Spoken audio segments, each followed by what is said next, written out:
Well,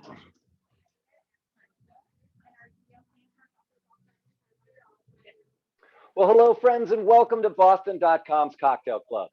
I'm Jackson Cannon, and soon I'll be joined by Palmer Matthews, managing partner at Pearl and Lime in Quincy, Mass. Tonight, we're making cocktails with Santa Teresa rum, catching up on the restaurant and bar community, and of course, sharing some tips the pros use to make great drinks at home. When you registered, if you clicked through to Gordon's Wine and Spirits and purchased the Santa Teresa rum cocktail kit, then you have all the ingredients you need.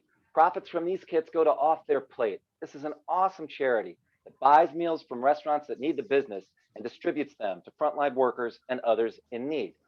First, I'm going to go through everything you need for the session, and all the while, of course, we're taking your questions in the chat.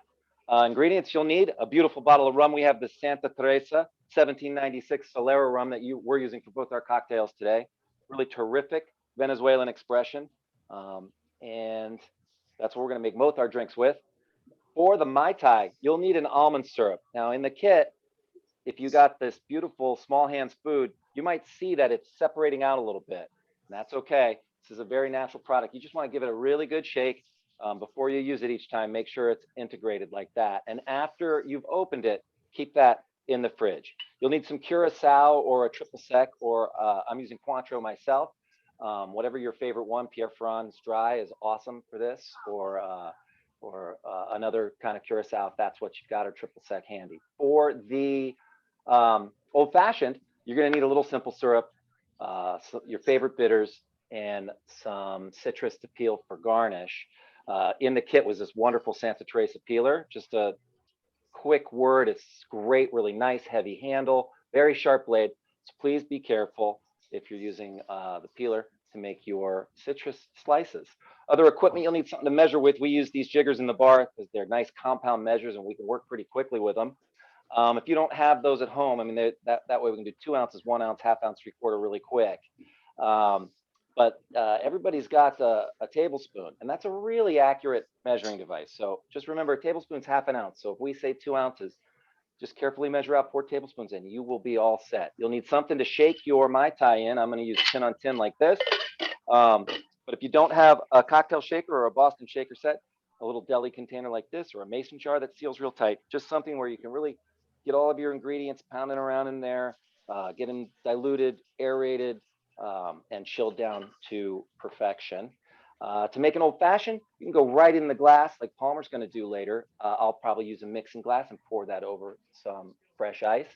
If you're doing it in a mixing glass, a long spoon's pretty handy. If you're doing it right in the glass and you don't have a bar spoon, chopsticks or a dinner knife works in just fine. For ice, I'm using a straight cube today out of just a little 1x1 out of the freezer.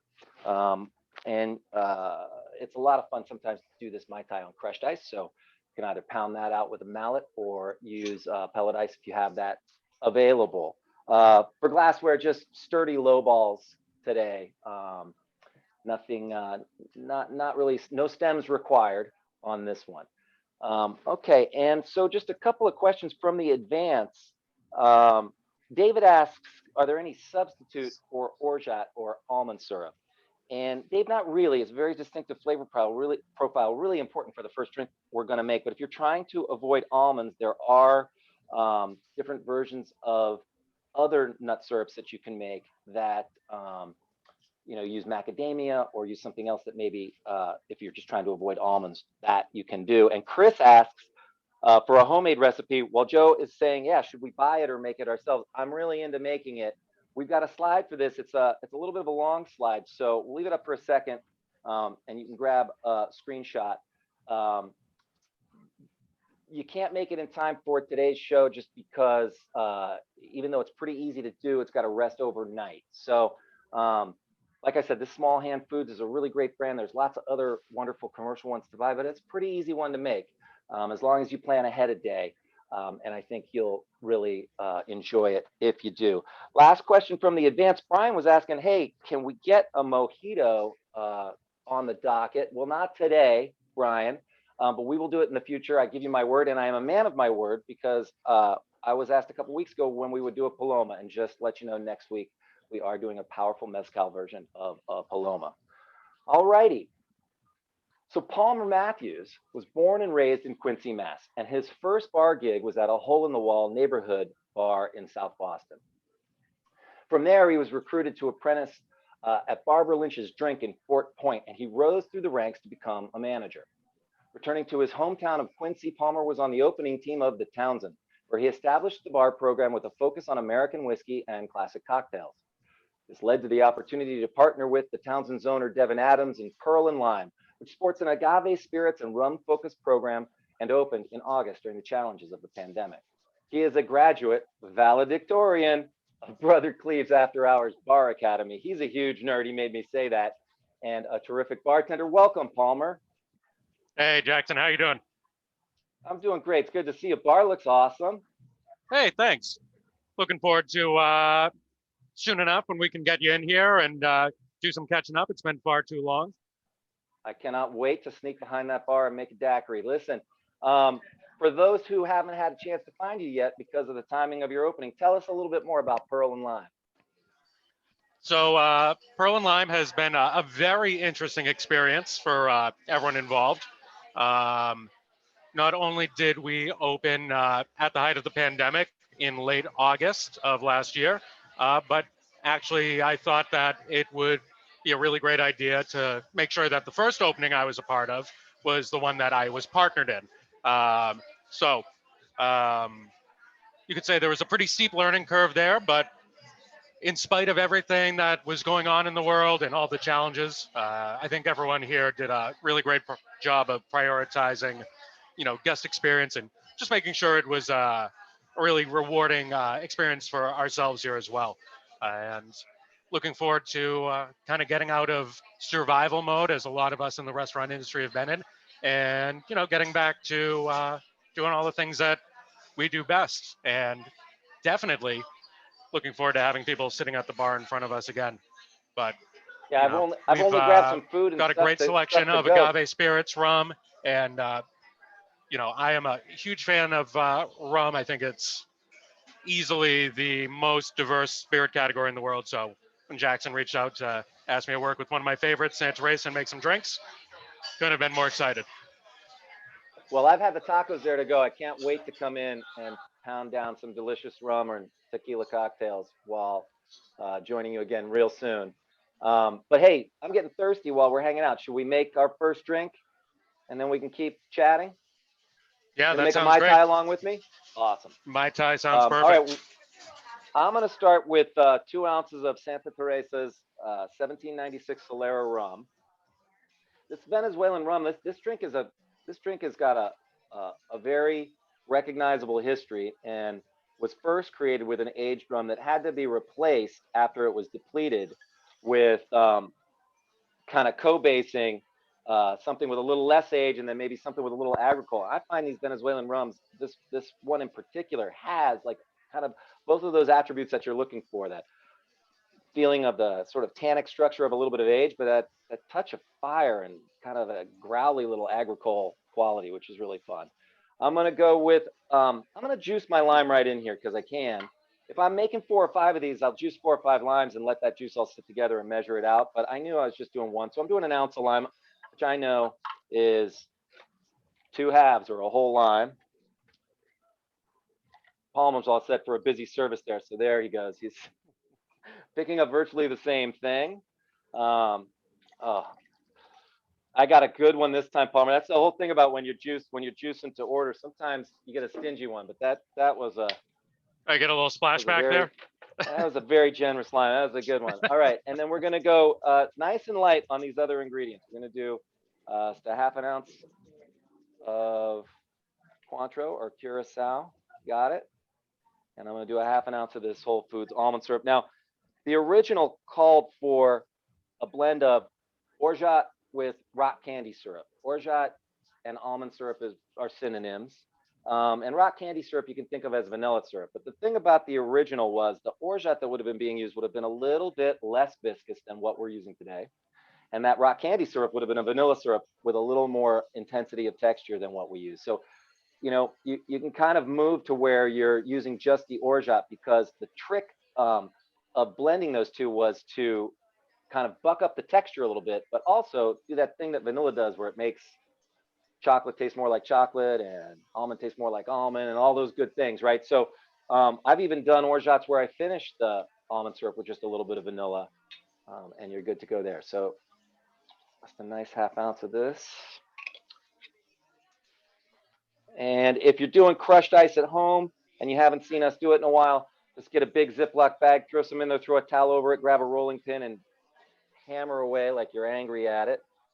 But, you know, more like you're disciplining it, like nice and controlled, right? So, and I'm just going to throw regular cubed ice. I think this drink is great both ways. I'm going to throw some regular cubed into my glass and a few more up into my shaker. If you're going on to crush ice, don't add ice into your shaker. You'll just want to probably like dry or rattle shake that a little bit because you'll get all the melt you need from the crushed ice. So I'm going up now with all these in the can. Just gonna make sure I get all the ingredients together and cold and diluted.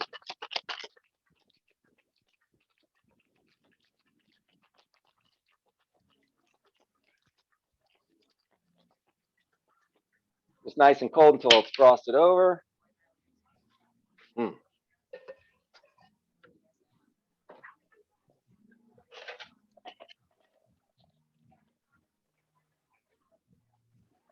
And then for garnishes, you can do a couple of different things here.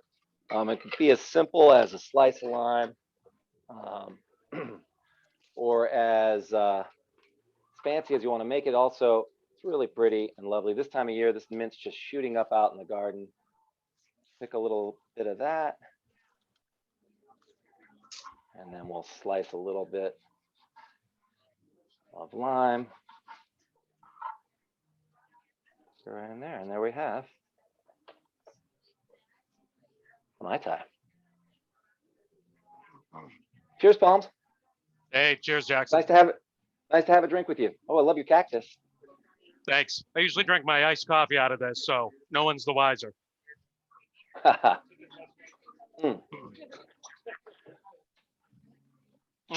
is fun. It's nutty and powerful and very complex, you know.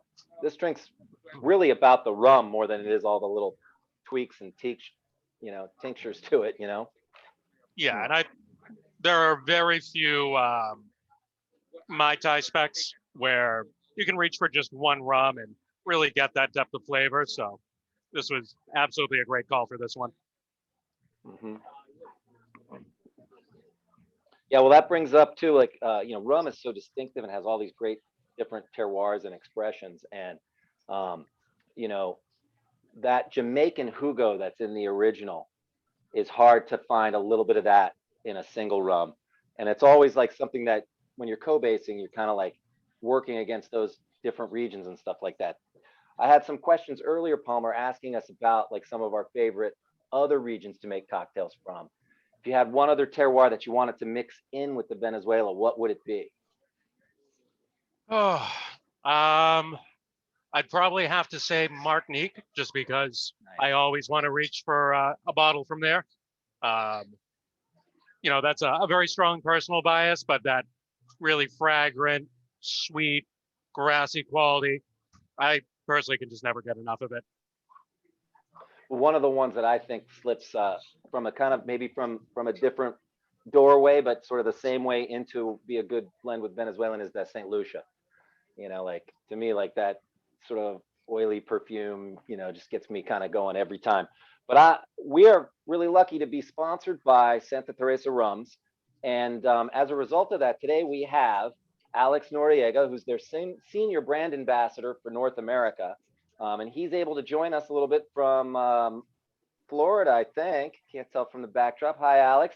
Tell us a little bit about what goes into making Santa Teresa so great and how it's great in cocktails. I'm doing great. It's really good to have you. Thanks, man. Awesome. Yes, Jackson. Thank you so much. Palmer as well. I'm going to give you the floor for yours, and we'll see you in a little bit. Awesome. Cheers.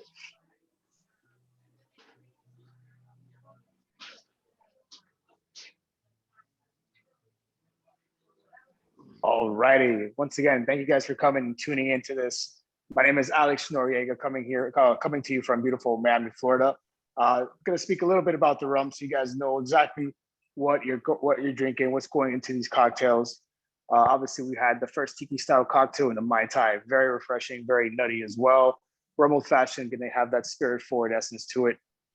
Just to get a little touch notes about the rum, it is the first rum out of Venezuela, registered in 1909. So there you have the most history of it all. 1796 is the date of the founding date of the hacienda. In 1996, we actually made this bottle to commemorate our bicentennial year. Most notes you're going to get out of this rum, a lot of baking spices right off the front of the tongue. It's going to evolve into something a lot more creamier and very rounded. Think of leather notes, chocolate, a lot of orange front forward notes on the tongue there, and just rounds off to that beautiful bouquet, right? And it's very exceptionally dry, right? These long notes here is all we have. And it's all thanks to those aging in those American oak barrels, and which we take further into our Solaris system barrels for that fractional blend to give you that unique flavors and that exceptionally dry taste that you guys are having, okay? Again, very unique rum, but what makes us different from most rums is the purpose of our rum. Down in the hacienda in 2003, a group of gang members broke into our hacienda, stole some guns, and that's how we were able to start Project Alcatraz. We were able to reform these gang members, and it was a beautiful sight. We combined vocational training, formal education, and of course, a sport that was not known in the country. It was rugby. Using these things, we were able to transform these gentlemen and women, and which are now known as Alcatrazes, and actually work in the hacienda, distilling, cutting the cane, and bottling this lovely rum that you guys are having right now in front of you. So once again, don't want to take up time. Please, thank you guys for everything, for having us. All right. Alex, thanks so much for sharing that story with us. That's fantastic. Anytime, guys. Cheers Thank to you, you. Jackson, very much. See you soon. See you soon. Did you know about I knew they had the rugby shirts, and that was my first time hearing that story, Palmer. Did you know about that project? You know, I had heard rumors, but I kind of thought it was someone trying to pull my leg a little bit, but very cool to actually get to the bottom of it. Well, it's important to have, it's important to have some skepticism just in case you get sucked into one of these wonderful fictitious plot lines. But that one sounds real enough to me. I'm grooving on this Mai Tai, but I was wondering if you would lead us through an old fashioned, and we can check the rum out a little bit in that context. Yeah, absolutely. I'd love to. And Jackson, I kind of have to apologize in advance because I'm going to do one of your least favorite things, but I'm going to build my old fashioned right on a big hunk of ice. I've been open-minded, Palmer. I've been doing that occasionally. I knew that you would, so I'm going to do it in a mixing glass. Just, but hey, I'm 10 on 10, and I can do it in the glass. This is a great thing to know at home, folks. So watch carefully how Palmer leads you through this style. Well, if anyone out there has their own ice carving station at home, that's what I would recommend. Definitely the way to go. We actually don't have this, and I'll just hold that up. Nice, big, fat, clear piece of ice. We don't normally have these at Pearl and Lime, but as Jackson mentioned earlier, our sister restaurant, the Townsend, where I first partnered with Devin, they are cutting at least 50 pounds of ice per service. The old fashioned with rye is their most popular cocktail, so I snuck in and stole a little bit for tonight because I had a feeling I'd be drinking a rum old fashioned. So with the rum old fashioned, we're going to do Santa Teresa, obviously. With a rum old fashioned, a lot of times you'll see rums being blended. As Jackson and I have been talking about, this one in particular has a lot going on. I think it's exceptional in that you find a lot of contrasting flavors all in one bottle.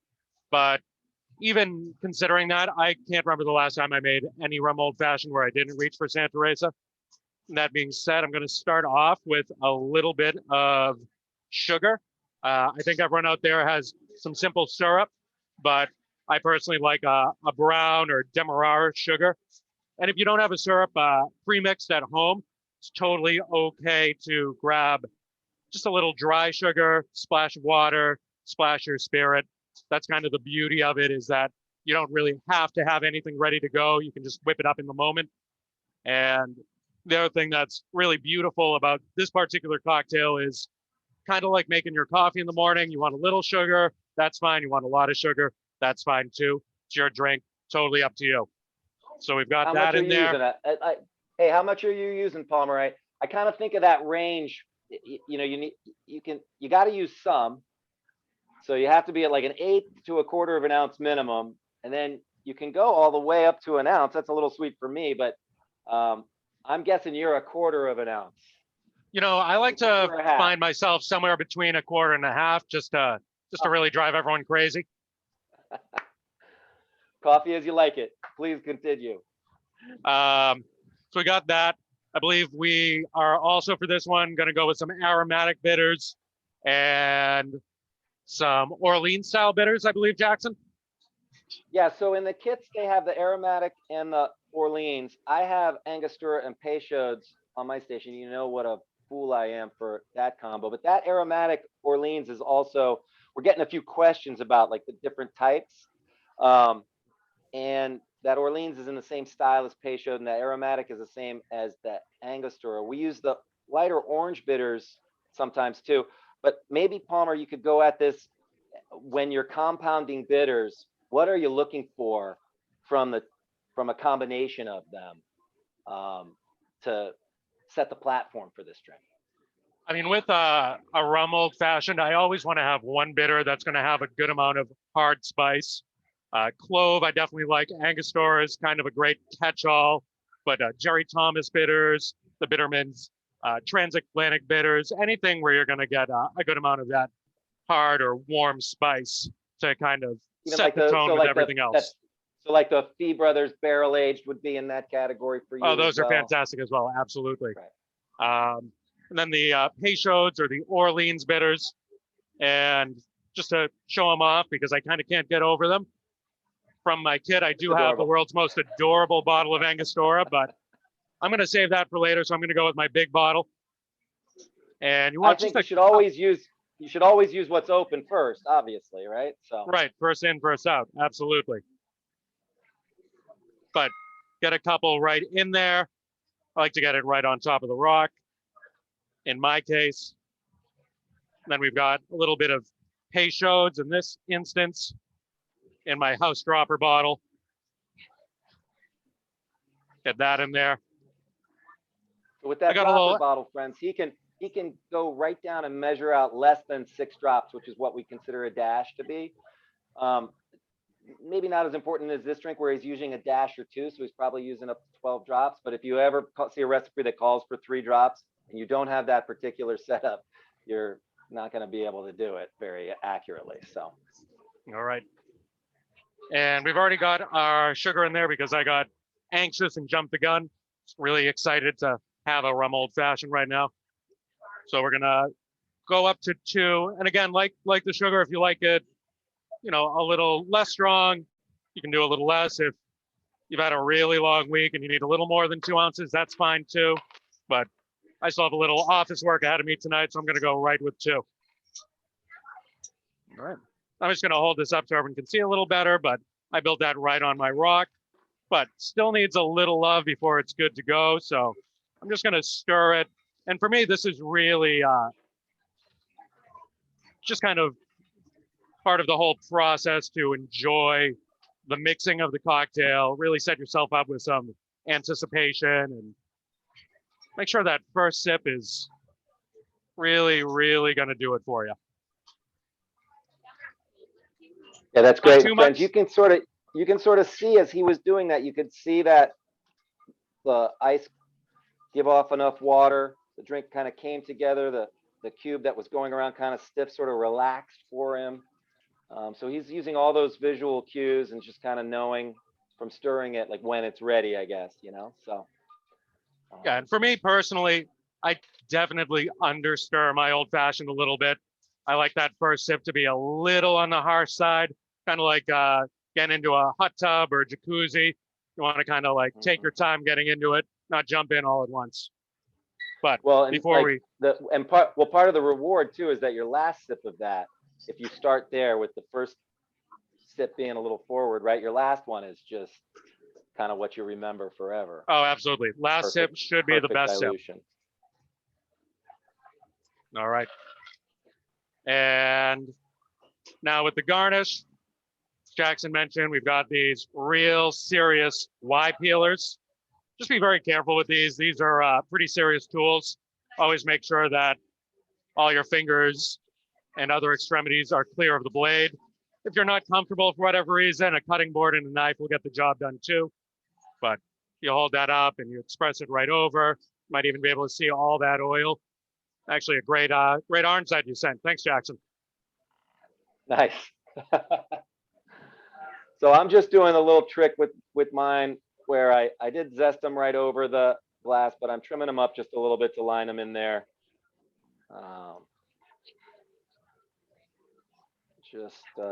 Just because. And I put a lemon alongside the orange. I think you can go either or, but I want to make it a little bit pretty. And just, you know, and you could add a little lime if you wanted to on this one too. But that orange, I think, is the most important with the rum. With the rum old fashioned, absolutely. Cheers, Jackson. Cheers, Palmer.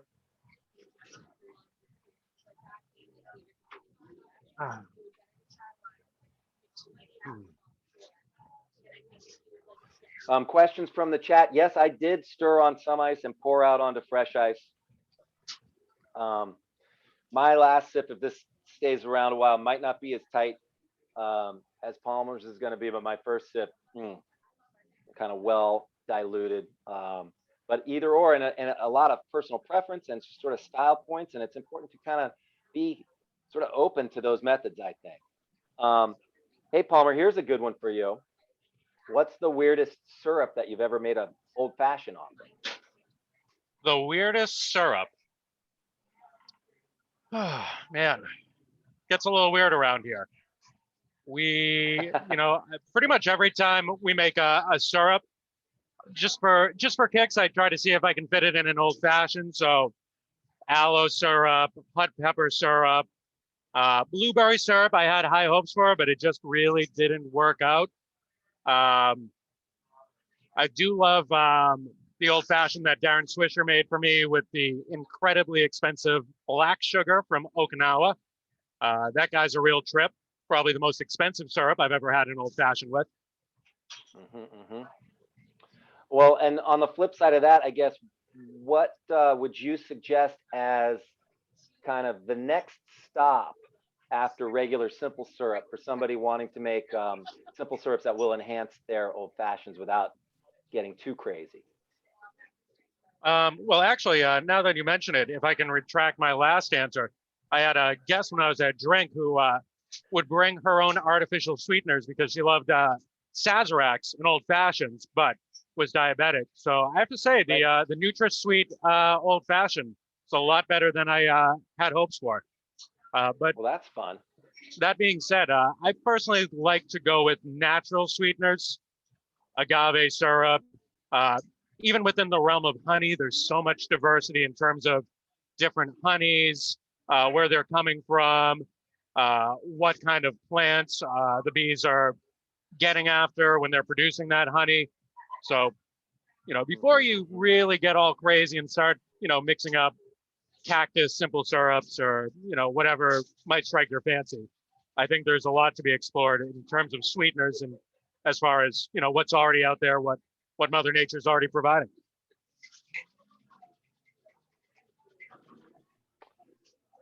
Awesome. What's the most popular cocktail at Pearl and Lime right now? Pearl and Lime, easily the Pearl and Lime margarita. I'm a real stickler. We do plenty of Tommy's, your margarita with Blanco tequila, fresh lime, agave nectar, but I'm a real stickler for getting a nice orange liqueur like a Cointreau in my margarita because it kind of is right there in the name. Margarita is Spanish for daisy, and daisy is going to imply that you've got something like an orange liqueur in there. So I'm happy to see that so far the public's agreeing with me. It's very validating. Well, that's exciting. What about what's been the biggest selling rum cocktail? Biggest rum is really more of the flavor of the month for us. we'll see mojitos, pina coladas, house tropical cocktails like the Surf Boy, which features papaya. We've got a Privateer's Passion that was #1 for a while. That features a barrel of Privateer Amber Rum from up in Ipswich that me and Devin selected. It was actually the only time in our lives we'd ever agreed on something first time around. It's actually kind of romantic. And that goes in with a red wine hibiscus and passion fruit liqueur. Well, to friends of both of you, it's easy for us to imagine you disagreeing about the only time that you've ever agreed. That's wouldn't be a stretch. Well, I think at heart, Devin and I agree on a lot of things, but sometimes I think Devil's Advocate might be his favorite game to play.